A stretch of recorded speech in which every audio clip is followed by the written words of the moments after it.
Welcome back to the Push Forward podcast. I'm your host, Alex. And I know for our listeners who are influencers, creators, marketers, they're always thinking about monetizing their creations, their content, their business online, always online. And there's a million ways that you could do it online. Today's guest is going to talk to us about authoring your own book. I'm really excited about our guest, Stephanie Feger. She's the founder and chief strategist of Empower PR Group. She's all about empowering authors, creators, entrepreneurs to make a real impact with their messages. So thanks for joining us today, Stephanie. Yeah, I'm happy to be here. Thanks for having me. All right, perfect. So before I get started into how you can help our creators and influencers who are scratching their heads and going, okay, so I've got all this content. I'm always chasing that next click or view. I want to get into how you got into writing and books and all of that. So tell us about that. Well, some people grow up with the book bug biting them young. They want to publish a book as a kid. It's a dream. It's a bucket list item. That was not me. I did not dream of that. I was a reader, an avid reader, never even considered writing a book. It kind of worked opposite for me. I worked in corporate America, moved up the ladder, was leading teams across the nation. And yet I was unsettled with something.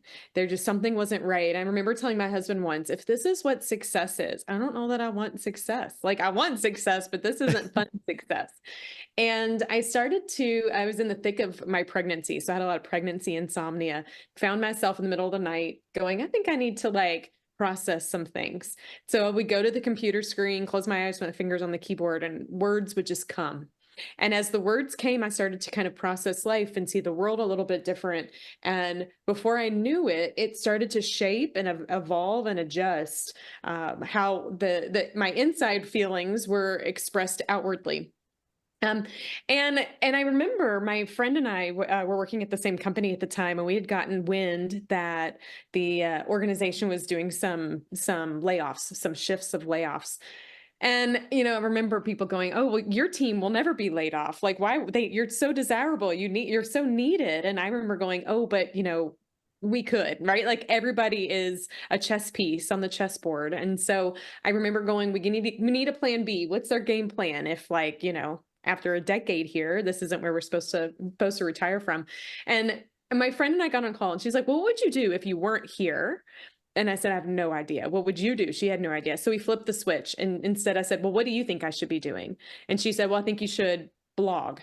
And I was like, there's no money in blogging. Probably a lot like the content creators you're talking. There's no money. I got stuff to do. We got to feed the kids and the cats. Right. But I went home that night and woke up the next day and said, challenge accepted. I'll start blogging and see where that takes me. And so writing then became a catharsis for me. And it started to help me actually articulate the story of which I didn't even know I had. Before I knew it, people were demanding a book from the writings, and the book was formed, and I was impacted by a massive corporate layoff, which pushed me to be able to get the book out. And through that whole journey, I keep shaking my head, me writing a book, this is insane. But the really fun, pivotal part for me, what happened a week or so around when my book came out and right before, when my publisher and book coach called me one day and said, how do you know how to market a book? And I said, well, doesn't everybody know how to market a book? It's not that hard, right? And they go, nobody knows how to market a book. And I'm like, yes, they do. And so we went back and forth. And what I realized is the book I had written wasn't in alignment with the skill set that I had grown up being educated and doing on the job. I'm a marketer by trade. So I thought everybody knew how to market a book, but nobody did.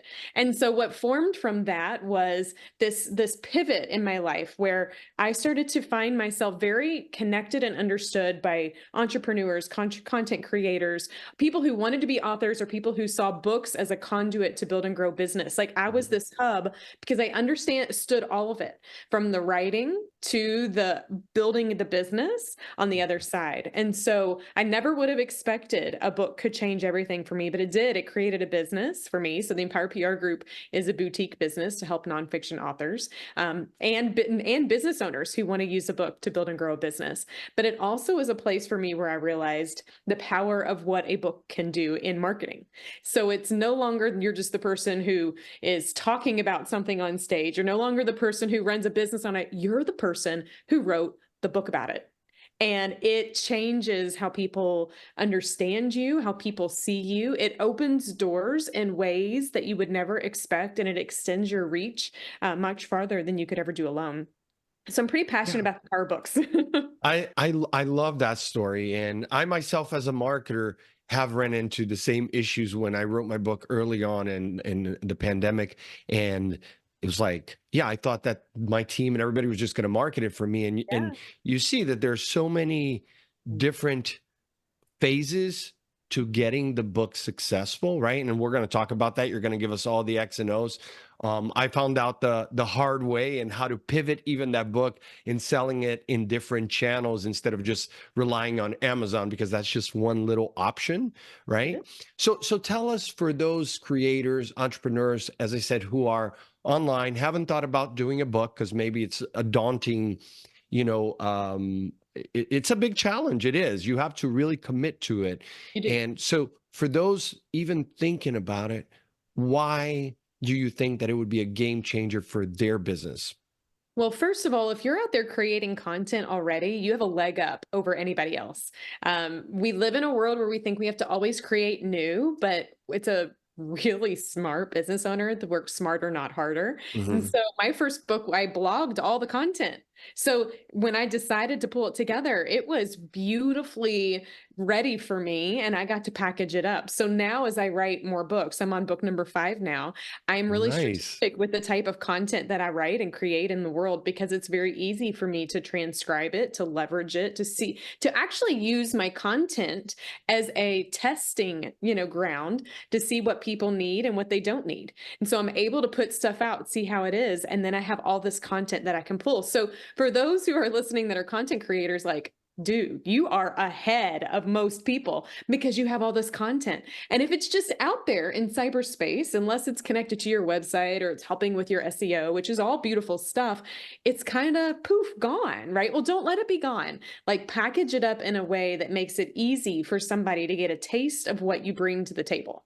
I like it because it lets me reach people at a much lower cost that may never have considered investing in what we can bring, or B, could never afford what we offer, like as one-on-one support, but it allows me to still help people. And I think if you're going to go into business, if you're out there creating content, at the root of it, we all just want to help people. And so if we have a way to do that, I've found it actually opens doors to people who I would never have been able to reach otherwise. So I definitely think while it may be daunting, I want you to be thinking about your reach. If you're holding on to the secret key that unlocks the door to help someone's life be easier, I tell my authors regularly, it's a little selfish if you hold the key too tight, right? Package it in a way that other people can find it, because I think we can create a ripple effect of really changing people, making the world better, making individuals better, businesses better, and everything in between. Absolutely. Reach is so important. Talk to me about, I know you focus more on nonfiction writers. I found myself, and I don't know if you've gone down this journey because you're in book number 5, but in the beginning, I had 3 transcripts really that I had worked on for years. And one was like very business focused, like for my superpower that I've been doing for 15 years. So I'm like, I can write about that all day. I can write a 10,000, page book in like minutes. Then all of a sudden it became 40,000 words. And I mean, it just very easy to do. But what I wanted to do, Stephanie, and I've talked about this with some of our listeners here who have reached out, and which is why we had you on the show. And they're like, well, I want to write a book about, influencer marketing and how I've built a business around that.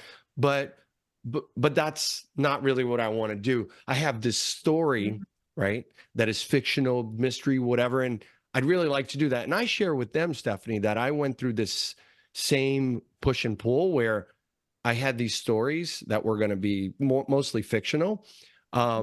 And I decided at the end of the day, to your point, that, that's not really my area of Right. expertise. While it Right. sounds good, I'm going to stick to, back to your point, Stephanie, which was, my superpower is this. This is what I can help people with. If this book becomes successful, at some point, I'll do this other pet project that may or may not really do much for too many people. So talk to me about that nonfiction versus fiction type of writing.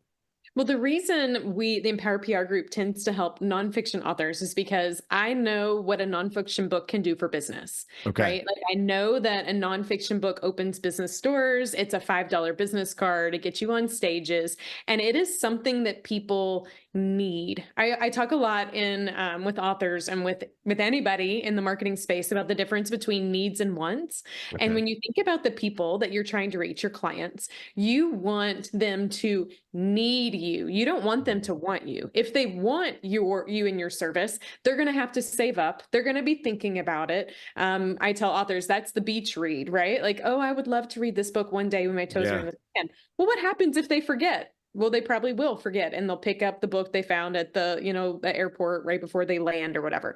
Instead, you want them to need it, like in their core, need it. And if they need it, then they've already invested the money in their mind to spend it. That $20 book is no big deal because they already know that is like pivotal in their Mhm. business. So I always tell people who are about to embark is think about your goals for your book. What will success be? What is it that you want out of it? And then how do you ensure this book is a absolute need for your readers?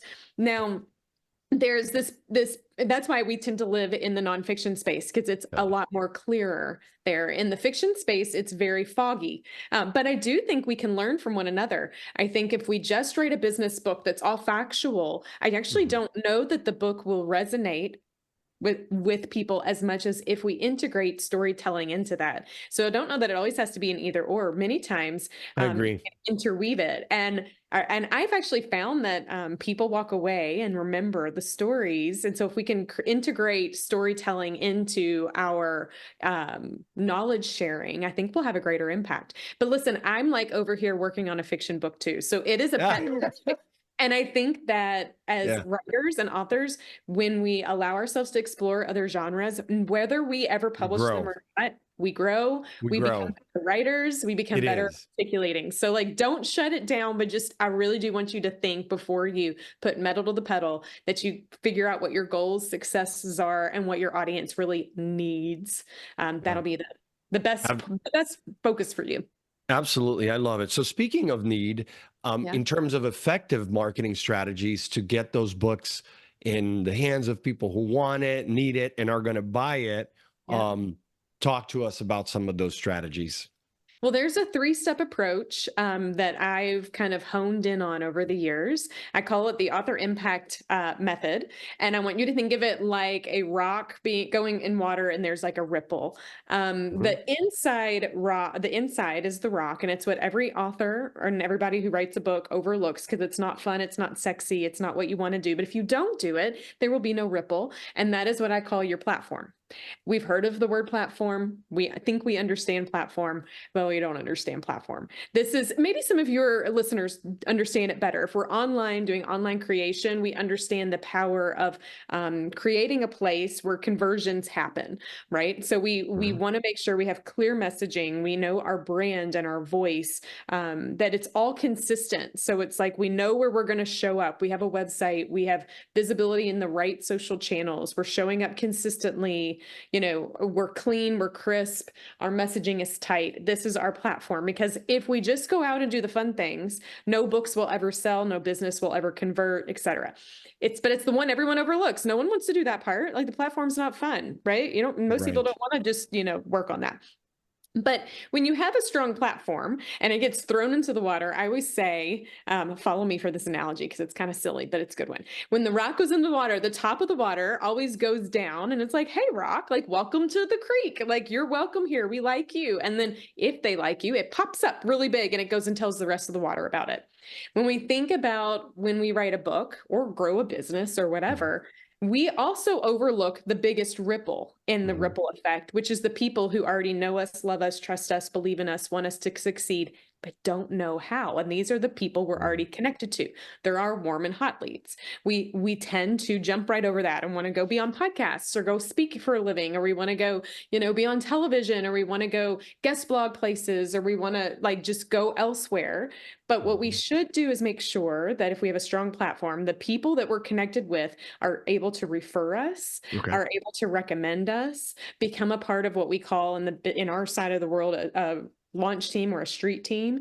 Okay. Because when you are empowering the people who know you, you don't have to like convert them. They're already converted. They want you to succeed. They just don't know that if they buy your book at a specific day, it's going to help you hit #1 on Amazon. Or they don't know that if they tell somebody about your book, that it could open doors for you to be able to speak in large groups, and that would be like they don't know because this isn't their world. So we want to make sure that our biggest ripple in the water are the people who are connected to us, know what we're doing, they're brought in, they feel bought in, they know that we care about them, etc. Before we go out and do visibility work. And when we do visibility work, when we're, out there on stages, when we're reaching out to bookstores, when we're figuring out like what our goals are with the book, our goal should be to pull them in and have them become new connections. Because when we do, then what happens is like this rotation of people that we like books start selling because the people in our connections are telling people and we're not having to do it, right? And so that's kind of the churn of this method is you've got a strong platform, you focus on empowering your connections, and this could be through email marketing, content creation, it could be through our social shares and show ups, etc., launch teams. And then we go and we look to new platforms of people with like-mindedness and say, hey, look at what we're over here doing that could help you. How can we work together? What could we be doing? And then they might come back and go, I really want to buy that book, or I really want to learn more about what that author or business owner brings to the table. That is a very authentic way. And that's the type of marketing I like to do, right? I'm not into buying email lists, right? I want to build the right one. And so how do you kind of keep that flowing and focus on the right things? Those are the 3 steps I always empower authors to think about. I love that. I mean, especially the one about the connections. Yeah. I certainly overlooked that. I We all focused just do. on my, business connections I and know. just said, forget friends, family, and everybody else. And it's Yeah. funny because, till this day, I still meet people who are like, I didn't know you had a book. Da, da, Mhm. da, da, da. I'm like, oh yeah, but No. but I just overlooked it because it was more of a project. Okay. But as it turned out, I mean, to your point, Stephanie, and I tell this to a lot of our listeners and influencers, creators that I work with who are, as you said, creating so much content and they have expertise in certain areas. It's like, look, it's going to open up doors for you, especially globally. I've been able to build relationships overseas and with other companies that I definitely know the Yeah. book played a role. I Yeah. It does. 100% can tell you. So it's Yeah. not about how many, Amazon sales or Right. or stars. It's the fact that, like, I'll give you a real example here that I give to my to our listeners here, which is, you know, I had no idea that associations would Mhm. be interested in a book about, my subject matter. And after I did it once, twice, 3 times, where an association will buy 50, 60 books, send it Yep. out to their members, and they buy it at a discount, but that doesn't matter because at the end of the day, it's putting me in front of those people who now I have, they're a member. So Yep. there's that trust, that It bridge. is. And then you come to, let's say, a workshop, Yep.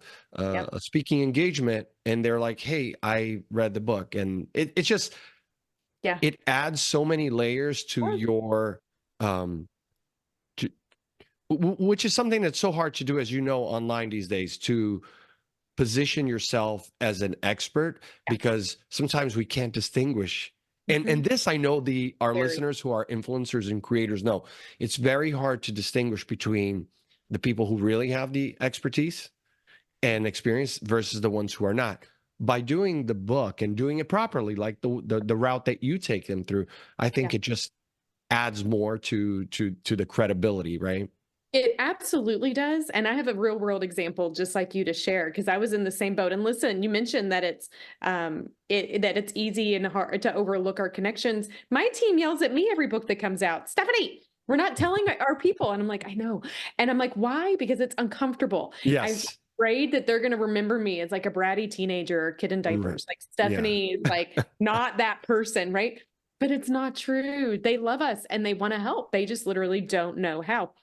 When my first book came out in 2018, I was like pumped and massive explosions about it. This is also proof that good things come to those who wait. I was like 5 years later, it was this past January, I'm looking at my calendar. I received a phone call from someone who had been watching me. And this is what happens in our digital world. People watch and lurk. This is why I don't look at how many, online views or likes as Right. management of success. It's not. They may Um, not engage at all. they And most people don't engage. They're tired yes, of engaging, but they watch. absolutely. And she called and said, "I've got a conference coming up. Would love for you to come speak." I was like, "Great." She's like, "If you want to sell some books, you can." Well, she told me the topic of the book or of the engagement, and I had been working on a book behind the scenes. And I said, we could do that book, but I really think this new book is what you need. And this is just proof. I sold 300 copies of a book I had not yet written or published, Wow. that they were the first ones to get it. It was That's beautiful and fantastic. amazing. I went and spoke to this community all because of empowering and engaging my connections over the years and just letting them kind of know who I was. And being referable, right? She came referred by somebody. It was glorious. This was my biggest highlights. And I sat That's back and fantastic. watched. But it's just proof, right? Like, would she have called if I hadn't written a book? Probably not. Would my message have been any different? Probably not. But there is this credibility that comes with knowing the work ethic it takes to bring a book to life. And it helps people have a tangible to give, right? 300 copies plus I got paid to speak. So like that's the other thing. If you're looking at monetizing, if you're creating content, you're silly if you don't package it up and create a book to go with it, because that's another revenue stream that is out there that people will invest in, both for their team. Sometimes they'll buy in bulk like they did at that event. Sometimes individuals will buy, but I'm a big fan of a one-to-many approach, and books Mhm. allow us to do that. I love it. Such a good story there. Well, before we wrap up, Stephanie, I'd love for you to share some advice or some final thoughts for the entrepreneurs, the, influencers, creators who are thinking, I think a book could be that vehicle or that thing that I can add in 2024. What advice would you give them? Well, first I would say before you even decide to write a book, I would take a step back and go, what will success look like for me? I always Okay. tell people, what is success? Figure out what that is. Is success more speaking engagements, more clients, more revenue, whatever that is? When you have clarity on what success is, then when you come to figuring out how a book fits in, will help you kind of form what that book looks like. Let's say success is you want more people to come to, or to participate in workshops. Well, if that's the Okay. case, then the book you create may be a book that's used within workshops. That might be a better book than this other book idea. If it's that you need more clients, maybe the type of book that you create is focused on sharing some of the foundational skills that then you build on, right? And so understanding what success is can also Okay. drive the type of book you write. Another tip is not all books are created equal. And I'm sharing this with the most loving of words. I don't want you to just write any book. I want you to write a marketable book that will Mhm. sell. That is a very different than just any book. So you can go and churn out a book and put something on Amazon overnight if you want. But if it lacks professionalism and you're looking to leverage this book to grow a business, it could actually diminish your credibility. Like people could see that and go, oh my gosh, there's typos, major spacing issues, the cover's not strong, et cetera, et cetera. And so here you're thinking you're elevating and it could take you backwards. I don't want you to do any of that. I want you to focus on like what success is. And then I want you to have a book at the level of professionalism that you want to bring to the table that then you can use to help achieve your success. And so there's, tools to make that happen, people to make that happen. Of course, our team can help you do that, but others can as well. So I want you to just know that as you think about your own expertise and what you would tell your clients, just because you can doesn't mean you should, right? Just Mhm. because sometimes our clients can do something doesn't mean they should. Sometimes they need help. And so I would say learn, like become passionate about wanting to write a strong marketable book and uncover how to do that. Find the right people that you trust and follow them. Just like we hope our people follow us, follow some of our own advice. That's solid advice, Stephanie. Thank you so much for your insights, expertise, and I think that our listeners are going to get a lot out of this. I also encourage our listeners to go to your website, and from there they'll connect to your podcast. I did listen to a few episodes. I love the way that really, like, even the one that you did recently about holidays and stuff like that. So it is rich with great information. We really appreciate having you on the Push Forward podcast. What's the best way for our listeners to connect with you? The best way to find me is to go to empowerprgroup.com. If you go there, I offer free 15-minute chats to anybody. I'm just, it's my nonprofit arm. I say I want to give back. No strings attached. So if you have questions about your book or a book or how a book could help you with your business, if you go to the Connect page on our website, let's sit down and talk about it. Figure out what direction you could go down. And if our team could help, we'd be honored. It's been a pleasure having you here, Stephanie. Thank you. It's been such a joy.